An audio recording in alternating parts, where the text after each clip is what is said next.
Okay.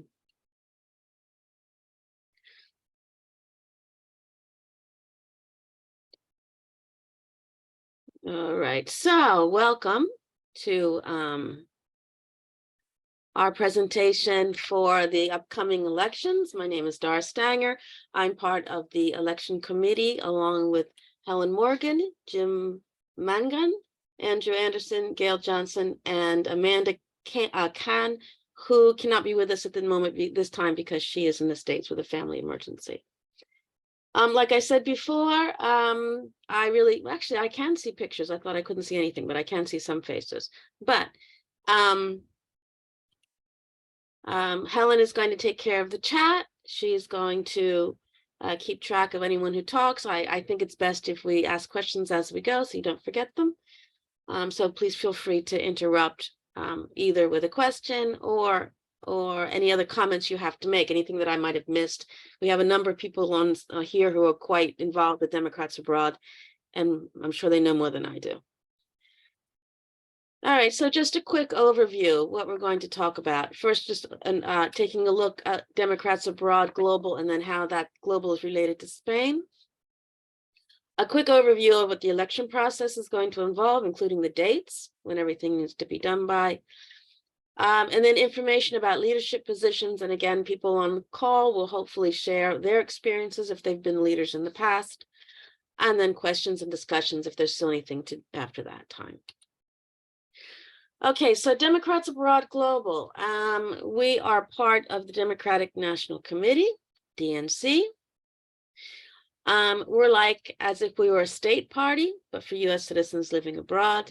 And there are a lot of us. I don't know the numbers off the top of my head, but I know that we're enough population of a good sized state. We operate in over 50 countries, and those 50 countries have been divided into 3 regions. We are in Europe, Middle East, and Africa, EMEA, which you might have seen on some emails, Indian Pacific Islands and Australia, and then the Americas. So Global sets the ground rules and provides assistance to the country committees. And what are those ground rules? They set the requirements for becoming a country committee and how to maintain the status.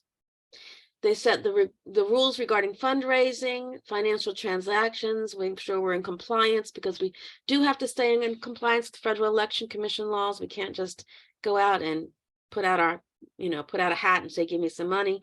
We have to, I'm just admitting people in. We have to comply to the laws of raising money for a political party. Guidelines about managing relationships with candidates, officers, host countries, etc. Okay, could somebody mute? I don't know who it is because I can't see, but not everybody's on mute.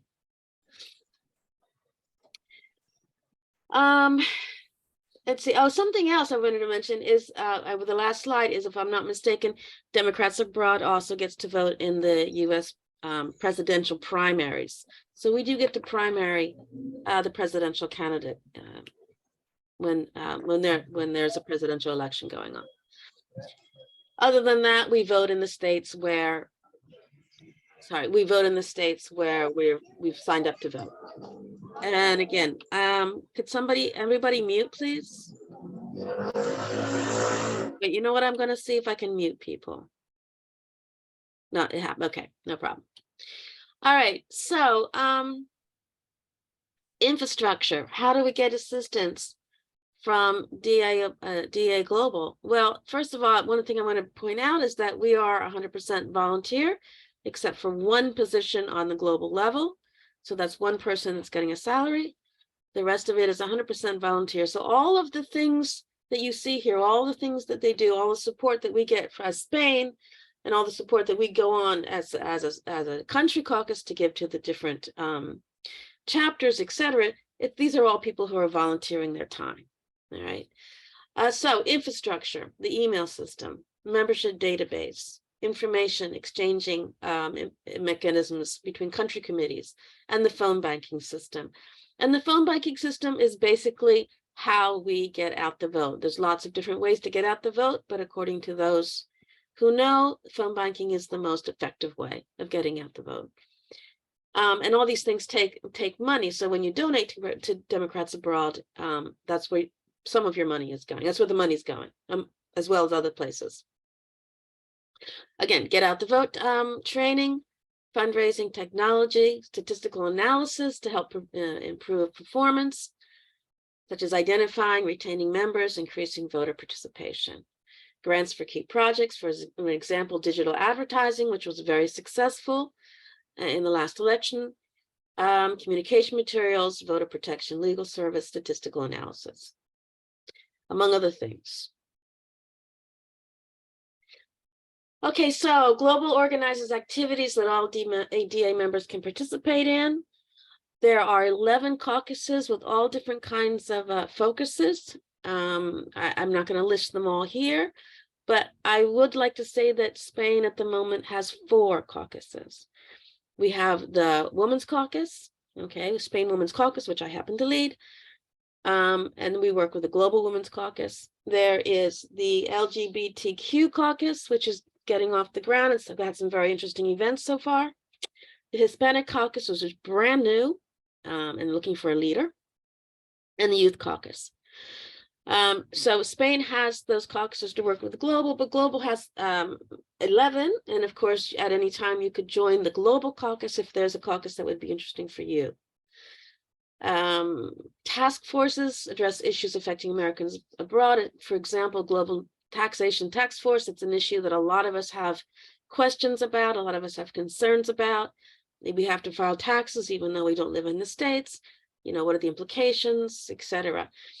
Something else that's not here is the Senior Caucus is working on Medicare, people who have been paying into Medicare all of their working lives, and then they move overseas, don't have access to that healthcare system.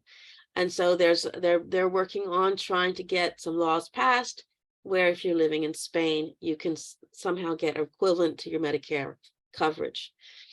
I don't have any details, but I think that's a super interesting thing. Okay, as well as lots of events. There's lots. I strongly suggest that every once in a while you go to the DA webpage and just click on the events calendar and see what's out there. There are really a lot of very interesting events going on all the time. And of course, you're welcome to join any event, even if it's taking place in the other side of the world. Time, you know, of course, the time zone being friendly. Let's see. Okay, so country committees, DA Spain, what do?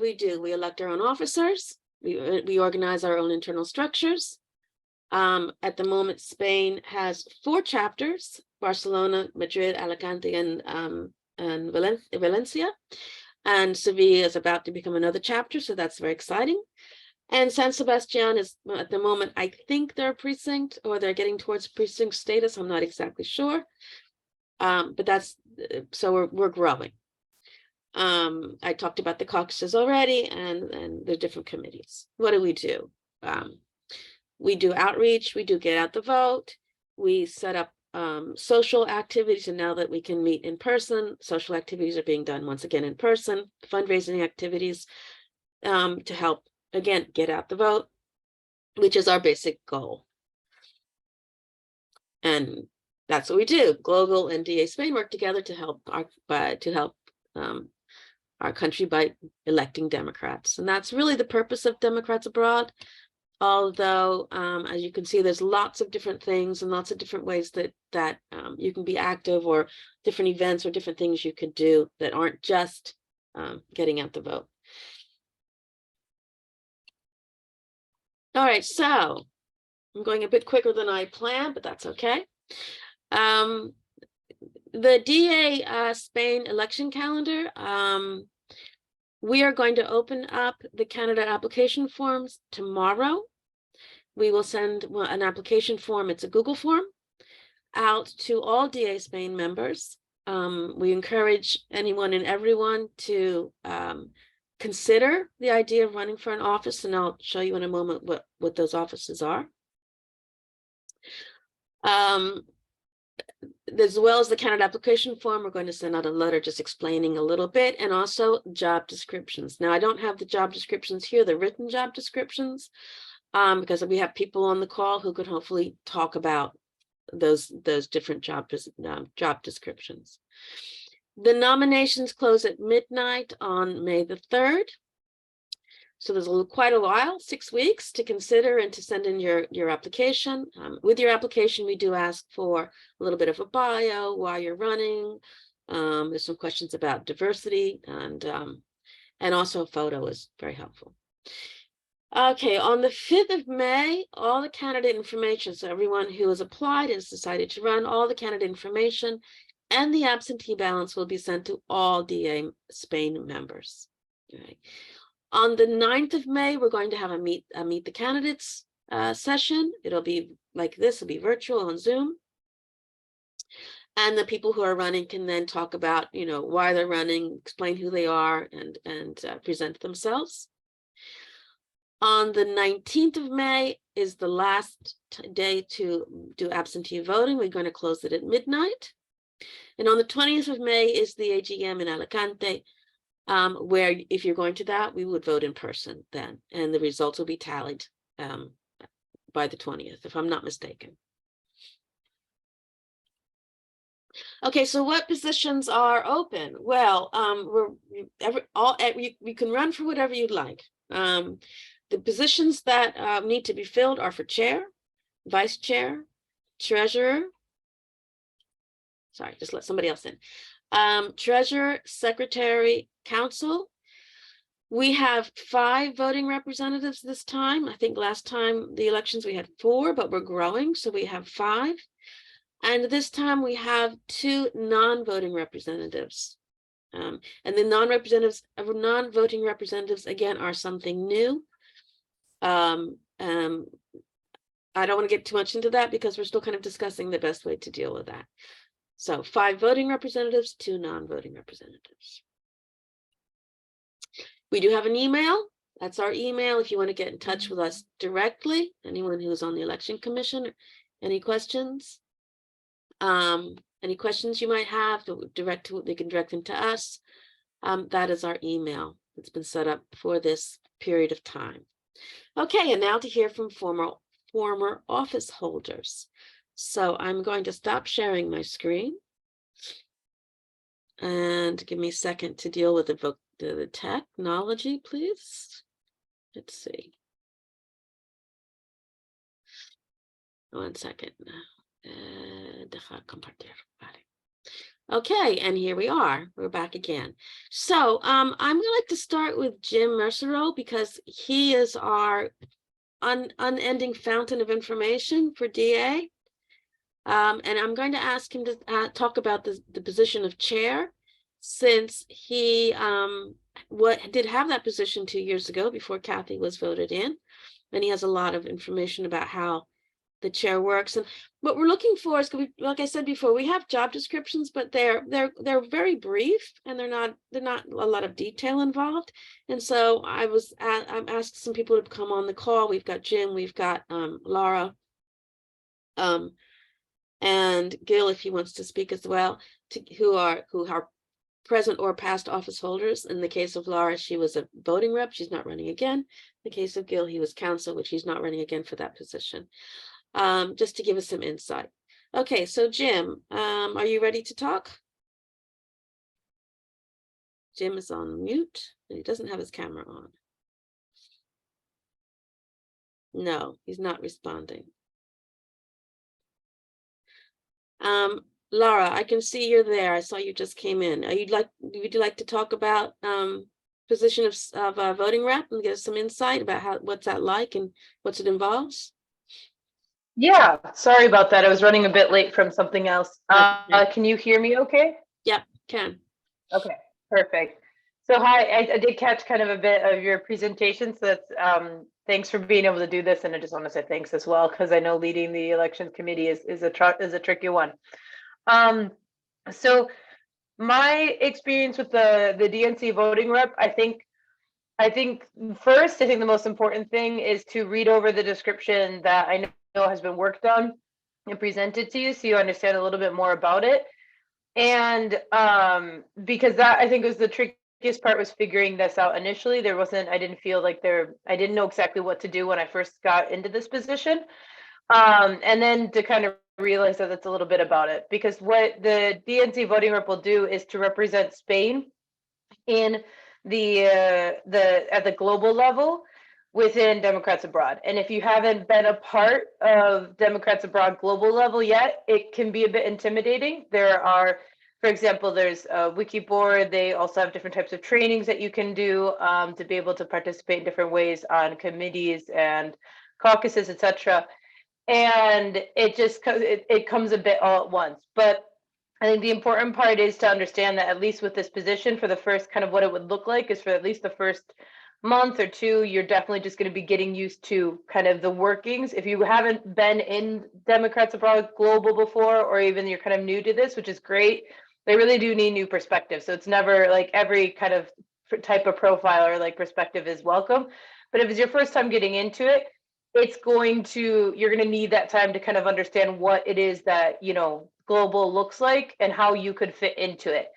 That's being said, I think that then the most important parts with this position are kind of two parts, at least the perspective that I saw, which is one, that they do kind of resolutions. And that's basically so that when Democrats Abroad is either thinking about how to strategize kind of our focus in certain areas, or what it is that we represent, we can then work with the different like country levels, et cetera, to create resolutions about what it is that Democrats Abroad would like to support.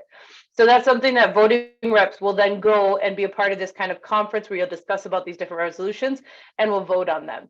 So that was, I mean, I think they do these. I actually don't quite remember if it's done every election year or if it was, I just remember having a participant in that as well and reading over all the resolutions that were presented. So it's something that you can then participate in by, discussing your feelings about these type of resolutions, supporting it or not supporting them, or also working with other committees to develop resolutions. So, and that the main point for those resolutions is really to kind of see what it is that we support as an organization. What are some of our main goals as an organization? And it can be tricky, as you'll see, because there could be a lot of different opinions. I think that's the biggest part that we all know, is that Democrats, I mean, probably more so in the US, political parties are big tents. I mean, it's one side or the other pretty much. So that's kind of, you can get a wide range of opinions that go through it. And so it's really interesting to be able to participate in that a bit and to see how we support what we want to support and what we want to be kind of our main points that we want to focus on during kind of the next year or the next election cycle. It kind of depends on how the resolution's written.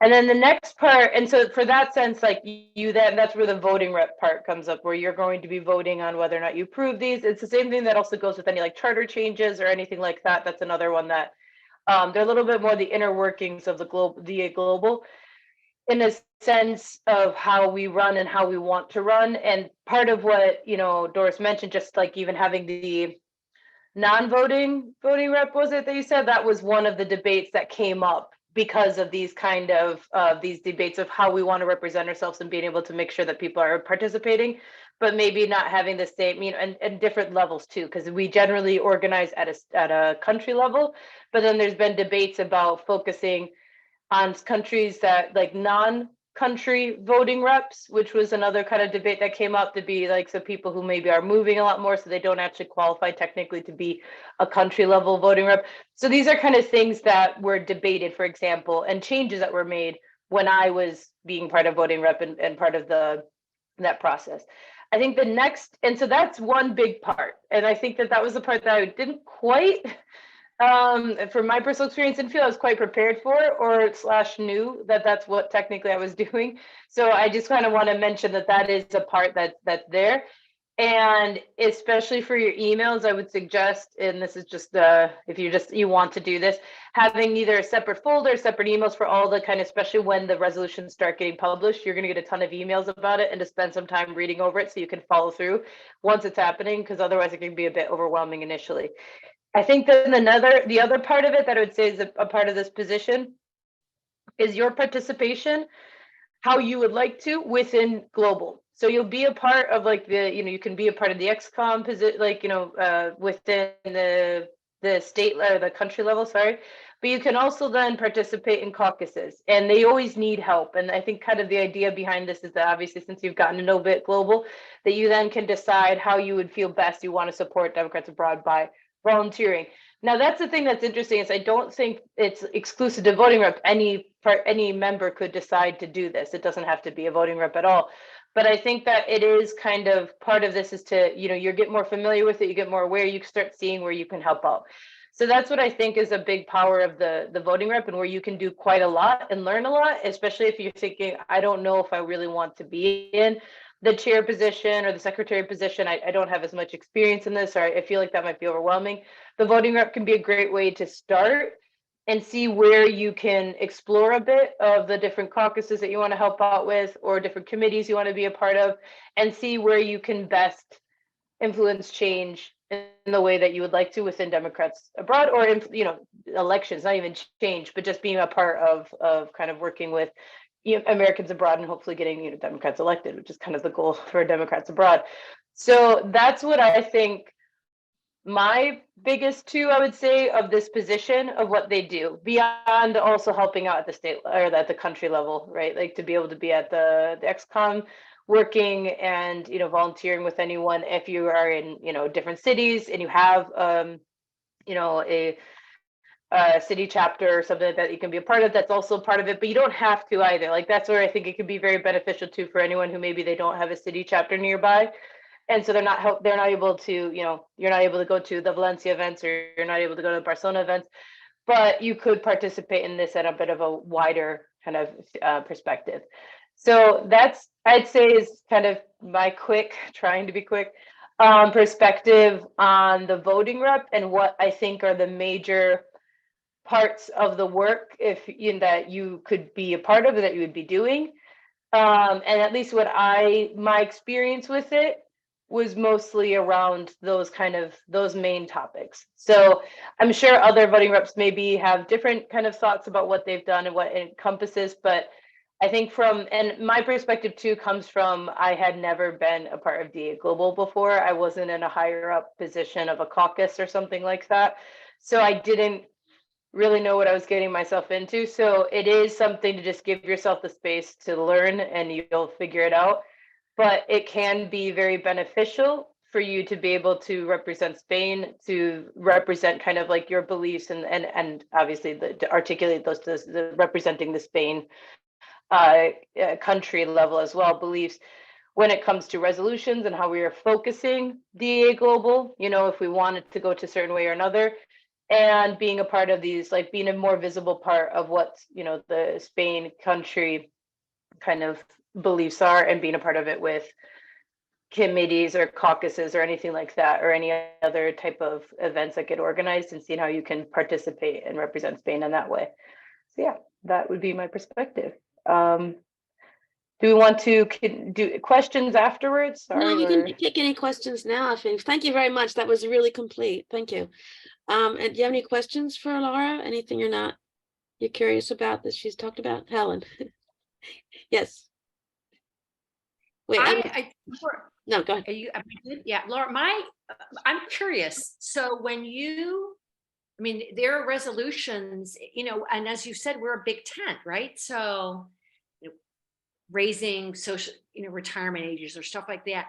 Did you consult at all with the executive committee in Spain when making decisions, or did you feel more like an independent actor, and I'm going to go with what my gut tells me? Because I've been elected, and I'm going to do what I think is right. I mean, I'm curious as to whether you consider yourself sort of like a congressperson responding back to your constituents, because that's hard. Yeah, so I think officially anyone who sees these resolutions could then write to me and say, I would like you to vote this way, Laura. From the Spain level, no one did. I did talk to a few people, and a few resolutions. So like the thing is the resolutions are within DA Global. And so generally, I think it is probably a lot like Congress in that sense, that if you don't know how to access it and you don't know how to find it, you're probably not going to. Just kind of like how I think like in Congress, bills are created a lot and resolutions, and people don't generally know about them unless they've been published in like the news, or they're really, turned on to these type of events and things like that.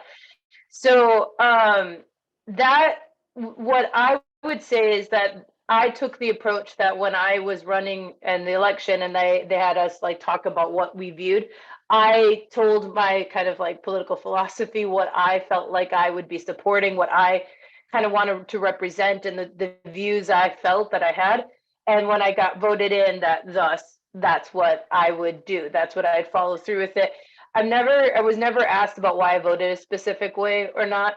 And I think that in theory, you could be then going back to people and asking them, and that's something you could definitely add to this position if you wanted to. I didn't get that many right feedbacks. I had a few. There's a few that came out of, like, for example, there was a few resolutions that came out of DA Global kind of insiders about that they focused on Palestine and about some topics that were a little tricky that kind of blew out a bit out of it. And so that was for example, that was an interesting one that I did talk to a few people who were interested in it, but still then kind of, voted how I felt to vote in the moment. So that's kind of that part of it, I would say. But that's the thing, is the resolutions, I can't remember how many resolutions there were, but I think there was like 130. So there's quite a bit, and it can be time consuming to go through all of them, vote on all of them, and then people will debate them. So that's the only thing I would give a fair warning about, is that when they do the resolution and kind of like the weekend events for it, they say they're going to get it done in a certain amount of hours. They're not going to get it done in a certain amount of hours. They're going to extend it. It's going to be extended. And just to be prepared for that, because I unfortunately wasn't, there was somewhere I unfortunately wasn't present because I didn't have the time. I couldn't stay on for hours on end. But if you want a good, lively debate about some of these topics, this is definitely a position for you, because it can be kind of energizing in that sense that you're like, if you want to sit down and talk about these kind of resolutions and why committees came up with them or why people thought to sponsor them, etc., it can be really good. Yeah, as long as you recognize people have strong opinions. That's the last part. So that for me was a bit interesting. I was surprised at how strong some people's opinions were. But yeah, so just be prepared for a bit of that too as well. It is a good debate, but it's a debate. So if that kind of scares you off, I say just to mentally prepare for it, or to be like a little more of a passive observer initially, and then maybe see how much you want to get in the weeds in it once you feel a little more comfortable. Yeah, that's kind of short answer. Well, that's a long answer, but answer to your question about that. All right, thanks. Annie, you have a question. Yeah, it's a question for Laura, but it would be a question for anybody who's talking about these offices. Can you just give a rough idea of the time commitment? So I think the time commitment is a bit, it's not like a so simple like weekly one. So I'd say on average on weekly, it might be as low as like 3 or 4 hours a week. But the problem is they come up in time periods, and I think it is important to know. So like the end of May was whenever they have the global meetings to be able to approve the resolutions, which I think for me it was they picked it for the end of May. I think they have to do it within a time period. So I don't know if it's the exact same time every time, but that could be then all of a sudden that you're kind of on the hook for the entire weekend. And so that would then be like 12 hours on Saturday, 12 hours on Sunday. They technically say it's going to be 20, I think, total, with like a few hours on Friday and going back. It's going to be more. And so that's where it's like that weekend could be 20 hours. And then you're spending like 2 hours at least, if not more, per week getting up to it. And then in June, everything calms down. You don't have to do it as much. So that's the only thing that with the voting rep, that specific part of doing the resolutions can be very time consuming in points. And then if they don't go through all the resolutions at once, they'll reschedule it for another point. So then like they rescheduled another weekend in August to be able to get through the rest of them. I don't even know if we went through all of them in the end. I think that they ended up not getting through all of them.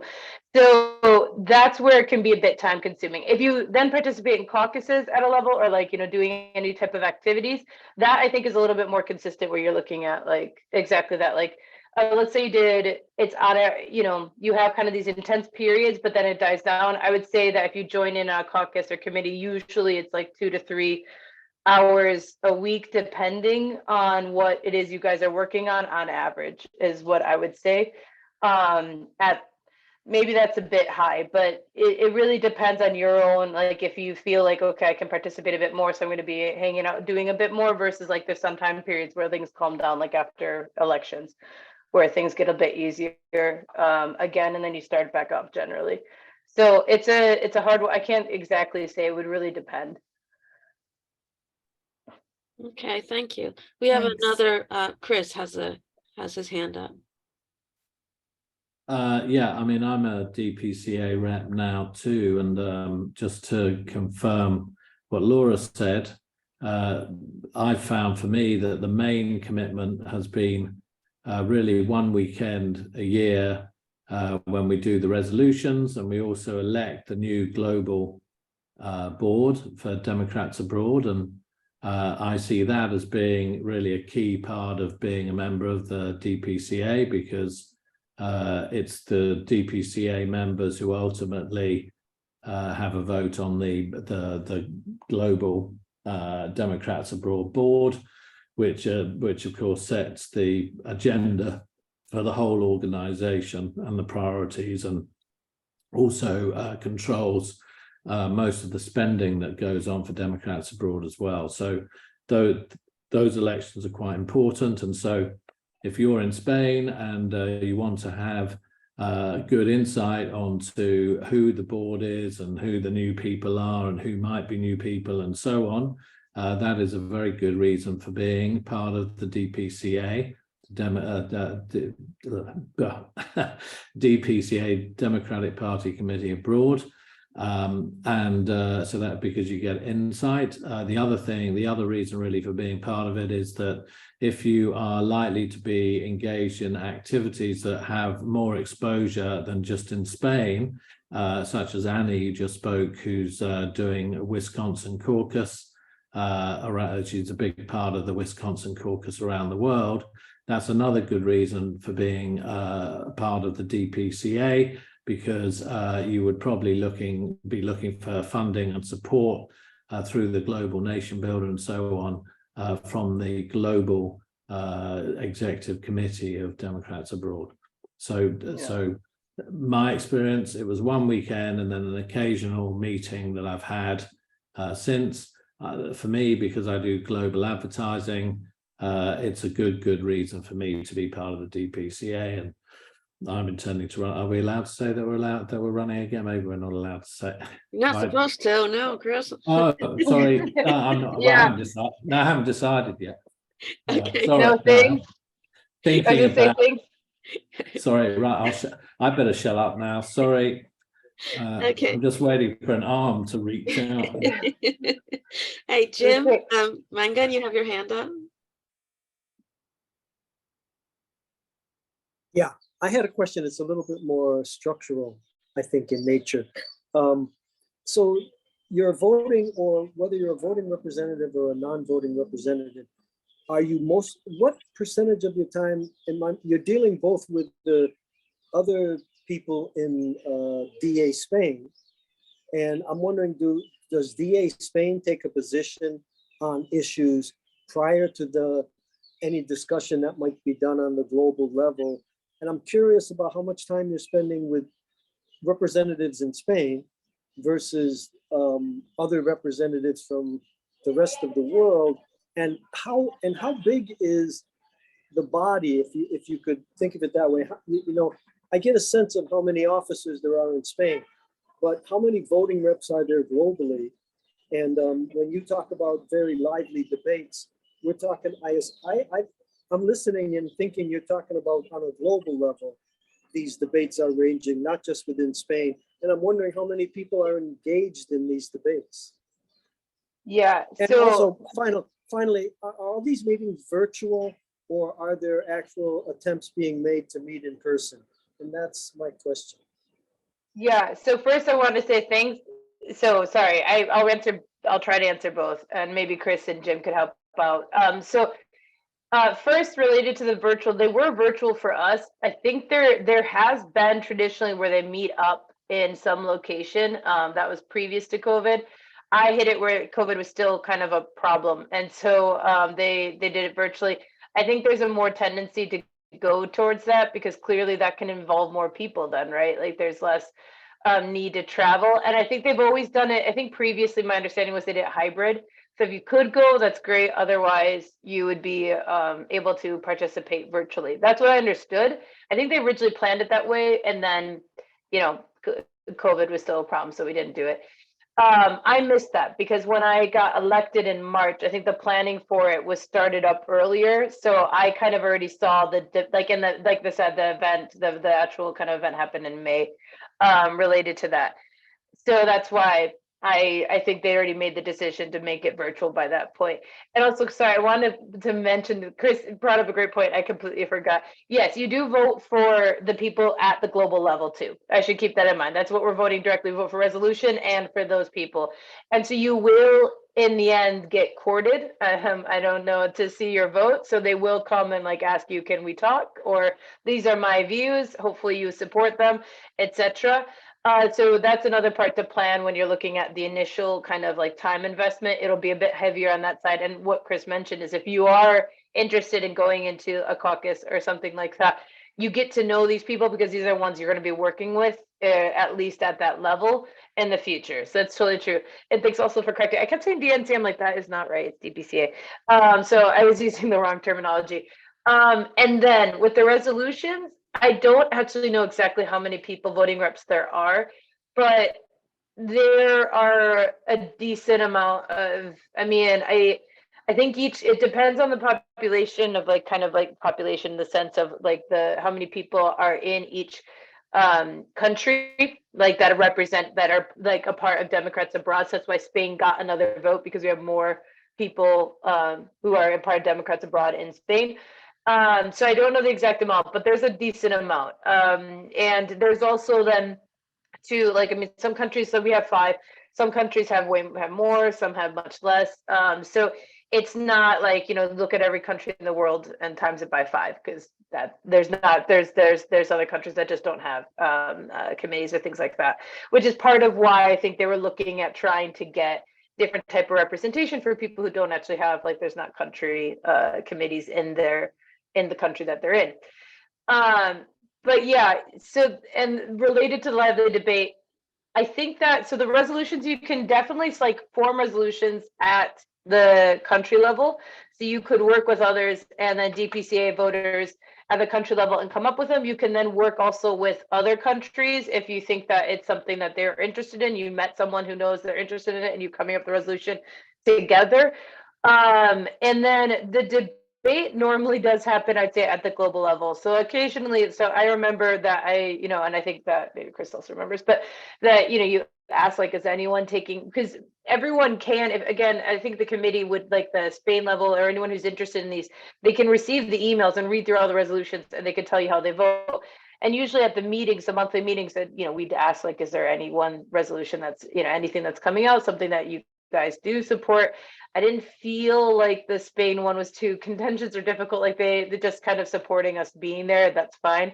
That's my memory. So that was technically 2 years ago for that one. So I'm thinking about it. But it's just that, just to be aware that there will be people who have, you know, kind of discussion, debate, talking about it. And it can take more time for that reason than what usually is planned. So they try to really keep it on schedule, but it doesn't always stay on schedule, so that you are aware that that's kind of part of the dynamic of the meeting in May that we had. And then we had a resolution meeting that went into August. So some people can make it, some people couldn't, but it was just to continue because we hadn't finished all of them. And it's just that, like, some, you know, technically we can't take stances on like international politics, for example, but that doesn't mean we can't take stances on, you know, things that, like laws in the US and how they are applied maybe to contractors. It's really tricky. You once you get into it, you can see how people then decide they want to do resolutions, how people feel about it, and how kind of supporting it or deny it. And then you can research it yourself and feel how you would like to vote, or if other people have opinions and reached out to you, can see if you want to follow through with like representing that opinion or not. So that's kind of that part of it. And then, of course, yeah, the global kind of leadership is a big one that I kind of somehow spaced, but yes, that you do actually vote for the global leadership. So that can have a huge impact on how DA Global is going to run for the next 2 years, right? That's a big one, and how money is spent, how the people. And there's good questions to ask. And if you ever, I know we're going along on time, if you are eventually voted in and you're kind of brand new to it, I have my thoughts about some questions I wish I had asked. Let's put it that way. And so if you are kind of in that position in the future, then feel free to reach out to me and I can tell you about some of the reflections I have about what I wish I had thought about when going through that leadership process. So, yeah. Great, thank you very much. Kathy, you have your hand up, and then I'm going to ask you to talk as well. Assuming I can find my mute button. Hi, I'm Kathy Tallis. I'm currently the chair of Spain. I just wanted to give you 3 pieces of information that are responsive to Jimmy's question. The first one's kind of implicit. DPCA and DA Global are essentially the same thing. We're just, DPCA is the formal name, DA Global is what everybody calls it. So that's one. The second is somebody had asked about the number of members in Spain. We currently have about 5,800 members. And since we've gone through a recent membership cleanup, that is a pretty reliable number. I don't know the number of voting reps. I would eyeball it at about 200, but it may be higher than that. But I've never done the math, so I don't have an accurate number for you. The third thing is in terms of the annual global meetings, they have been virtual over the last few years due to COVID concerns. This year's will return to normal, and it will be, it will be a hybrid meeting. The meeting is settled for June, and I think it's June, right around June 9th, but I'm not great on numbers. So, but it's already calendared. It's going to be in Washington, D.C., as it typically is in odd numbered years. In even numbered years, it is typically in an international location. And it is as I say, it's a hybrid meeting.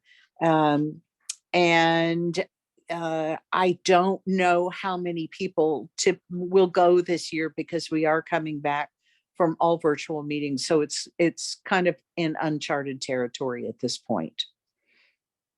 So that's that. Thank you, Kathy. I've gotten in touch with Jim, and he double booked himself. He apologizes, and he asked me to put him on later, and I said sure. So in the meantime, I've asked Kathy to talk about the roles of secretary and treasurer. While she's never held them, she's worked closely with people who have, and just to give us a little bit of insight about those 2 positions, if you don't mind. Great, thanks. Well, y'all, I'm super interruptible. Oh, I have to lower my hand. There we go. I'm asking myself a question here. The role of secretary will take first. The secretary is an invaluable member of the executive committee. This person is responsible in 2 main areas. One is this person is our expert and our, if you will, technician on a system called Nation Builder. Somebody had used that term earlier. And I will tell you, if you want to be our secretary, and it's or the secretary for DA Spain, it is a wonderful job. It does require an initial time requirement to get up to speed on the Nation Builder system. Spain has a limited number of licenses, and the secretary always holds one and needs to hold one because that person sends out emails on behalf of all sorts of persons. For example, if Doris and the global or the DA Spain Women's Caucus are scheduling an event, she doesn't necessarily send out that email. She may ask the DA Spain secretary to do that using because that secretary has access to all of the DA Spain membership information. So you really have to get the training done, to get your certification to be able to use your Nation Builder license.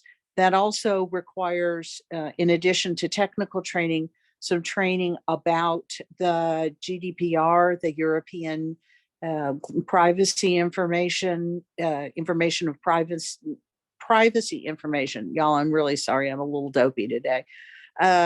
Privacy information rules, and there is a separate training for that. So there is some upfront time getting up to speed on Nation Builder, because that is a huge ongoing part of the secretarial process. Once you have completed that, and there are trainings and then quizzes, and if you flunk a couple of the quizzes, there are retrainings and people to help you through that process. But the initial time commitment is probably 10 to 15 hours to get to the point where you're pretty comfortable with Nation Builder.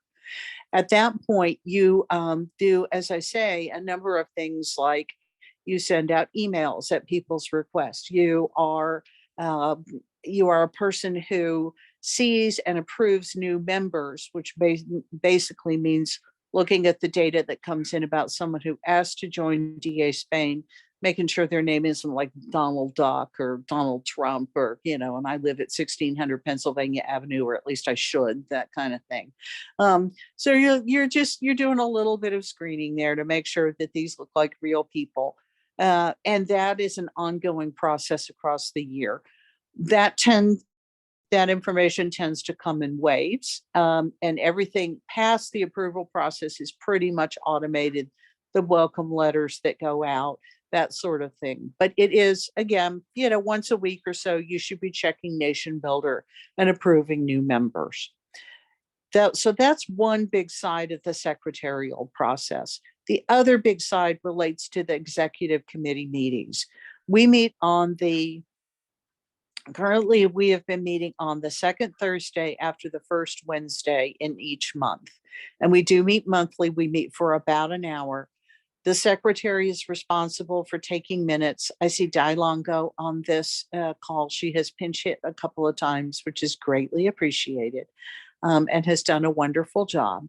The minutes are distributed at the next meeting for corrections and approval.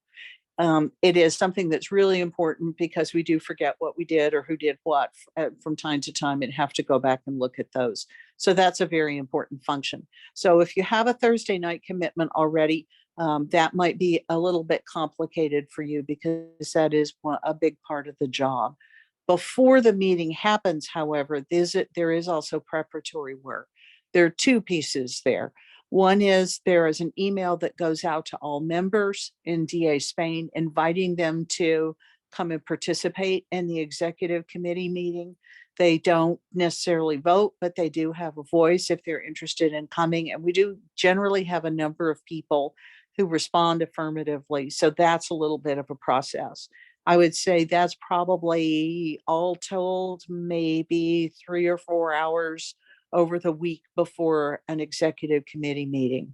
There is also an agenda to be prepared and circulated along with the Zoom link. And that, again, is probably 3 or 4 hours the week before the meeting. There's an agenda. Typically, there's an agenda meeting with the chair, the vice chair, and the secretary to set the agenda, make sure that everything is included that needs to be included, and then to circulate that to the entire membership as well as the executive committee. So the secretary is welcome to take on additional projects. The only one that comes up once a year is in January, when there is an annual membership data cleanup. January, therefore, is a busy month for the secretary. For Catherine Gary, who is our current secretary, who's not running again, the hour requirements have varied wildly. So I can't give you a good number estimate there. I would say you are probably looking at least, 15 to 20 hours over the course of the month to be able to clean up to do the cleanup process. It's a series of steps that is very well outlined. There is support from Global. It is a global requirement to complete that, so it really must be done. And the membership certification is then signed by the chair and the secretary and is on file with Global. And it just helps us make sure that we've got a clean list. So we're not phoning a bunch of people expecting them to be in Spain when they've moved back to Pittsburgh. Or, making sure that we have some members that had passed away that we found about that way. Some people have moved to other foreign countries and we needed to transfer them, say to, France or Japan or wherever they'd gone. So that's a very important process. It is January heavy. I'm not trying to discourage you. I would deeply encourage you to run for this, but I want you to understand what this position looks like. This is really, really integral to the workings of the board. That's my spiel. Who's got a question? We've got Jim on board. I don't know, he's walking around. But in theory, he's sent me a signal. In theory, he's ready to go. So any questions about secretary? I think we'll move on, Kathy, if that's okay. We'll move on to chair because that's kind of an important position. And Jim was going to talk to us about it. You ready, Jim? Absolutely. Wait, you're mute. Yes, I'm ready now. Sorry about that. There was another meeting that I got roped into about a week ago for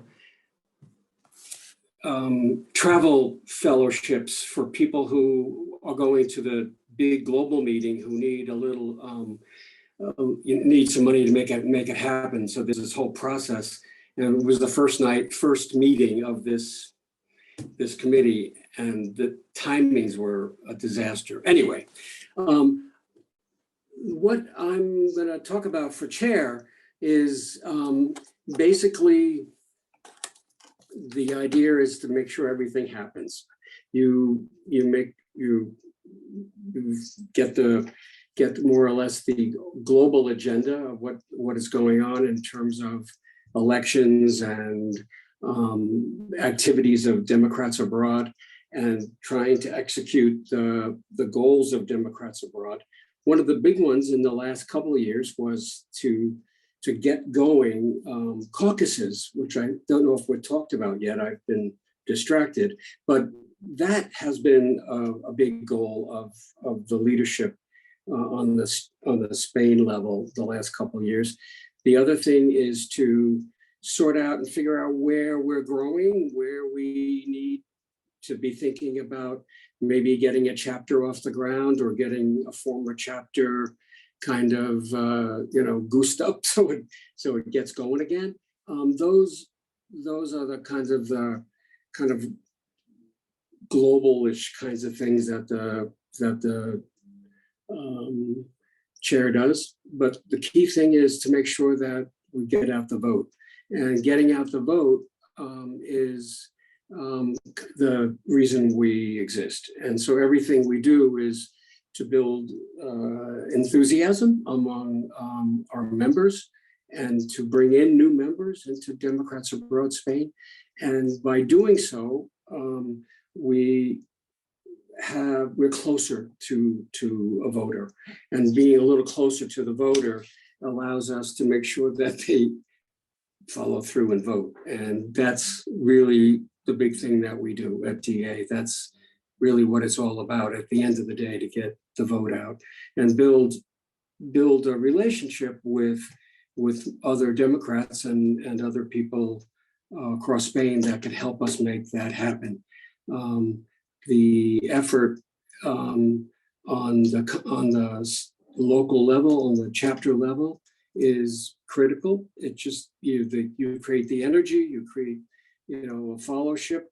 When people start joining you, and they become people who help out with getting out the vote, and maybe do phone banking or work on intercom at the global level to figure out where the skill sets of the individual are going to help the greater organization as we get out the vote. That's the big energy that we spend right before an election. Then, and make sure that we are, doing what any organization needs to do, is raise money, have activities, and so on. That's a bit what the chair does is, I would say. Okay. I would say that the chair can look to spend anywhere between 10 to 20 hours a week when things get pumped up around the election and there's higher levels of activity. So there's a bit of kind of dedication involved as you get closer.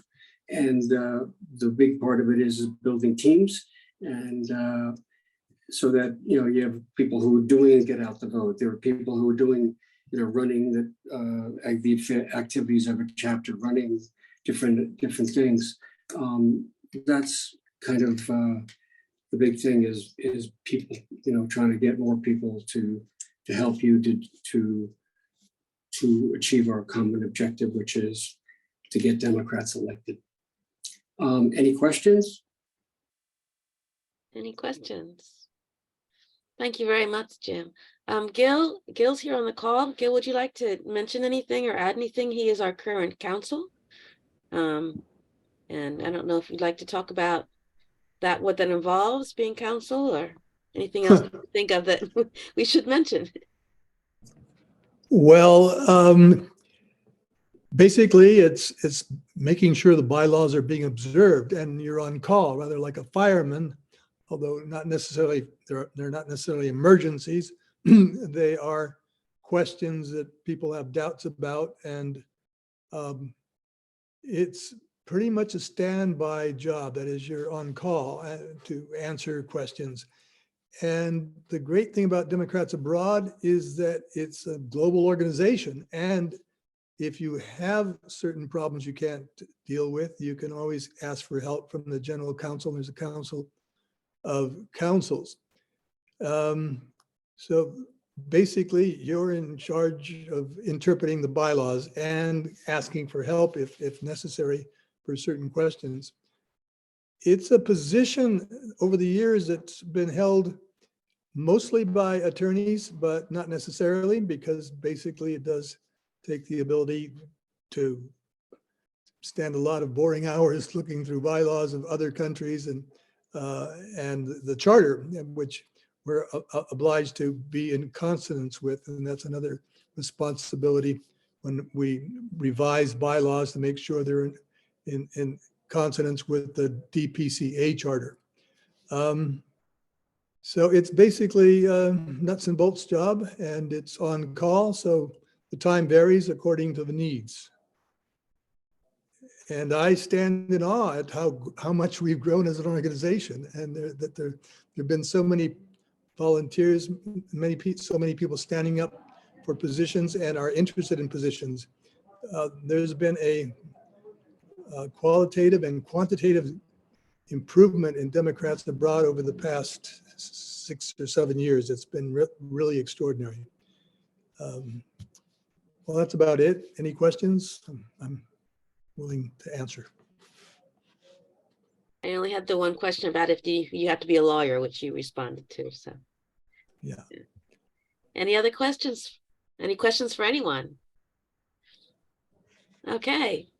Thank you very much. Thank you for coming. Thank you for everyone who gave such great advice. I encourage everyone to vote. We can do that too. To run for an office, and we'll be sending out that email tomorrow. So keep an eye out in your email address. Hopefully it won't go to your junk mail. Sometimes it does, so be alert for that. Kathy, you have your hand up?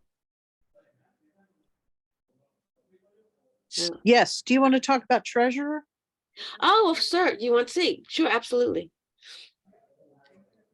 I can give you a quick overview. I've Okay. not been the treasurer, and nobody should ask me to be the treasurer of anything, because I believe that God made credit cards specifically for me. So then I'll have to count money. No, seriously, treasurer again is an important part of the executive committee. In the financial system in which we live now, which is established and administered by DA Global, The treasurer's job is really much more of a reporting job than anything else. There are reports, we see most of our donations come in online, either as one-time donations or as sustaining recurring donations. So we're not handling a lot of cash, for example. It's not that kind of job. What it is instead is every month making sure that the proper forms are submitted to Global so that we can substantiate for example, the fact that the donor is an American citizen, which is a requirement under federal election laws, which we're subject to. So the treasurer is a really important job. It is a monthly commitment in that it is reviewing our monthly submissions up to Global, which actually holds our money. The treasurer also, in those rare instances where someone is either seeking a reimbursement or seeking an advance, basically, to be able to do something. I'll give you a couple of examples in a sec, so it'll make more sense. The treasurer is the person who handles those requests. That tends to be very sporadic, and it tends to be a very quick process. So overall, again, I'm thinking of the time commitment issue. You're probably looking at maybe a couple of hours a month, unless there is a big spate of work with regard to reimbursements. For example, think about our annual general meeting, which will be coming up in Alicante in May. Help me. I'm having a brain moment right there. One of the things that is, excuse me, hang on one sec. Sorry, guys, I'm getting over bronchitis, and I'm not quite there yet. But anyway, we will seek reimbursement. For example, we'll have a meeting room, which has internet capabilities, so we can have people live, and we can have, excuse me, an in-person meeting and a Zoom presence at the same time. So we'll conduct our meeting in a room. There will be a small charge for the room. We'll need to have either somebody put it on a credit card and then seek reimbursement, or to ask for an advance for the amount of money that they're going to charge at the hotel or the bar or wherever we are. And we can pay them directly out of those funds. So that's the example there. The treasurer handles those forms and gets them to and from the bank account, which is now held at the Global level. So again, not an onerous position, but definitely a critical one, because I look terrible in orange, and I think most people do, honestly. And so federal prison and orange jumpsuits just seem like a really, really bad idea. So the treasurer is super important. Our current treasurer has taken on responsibilities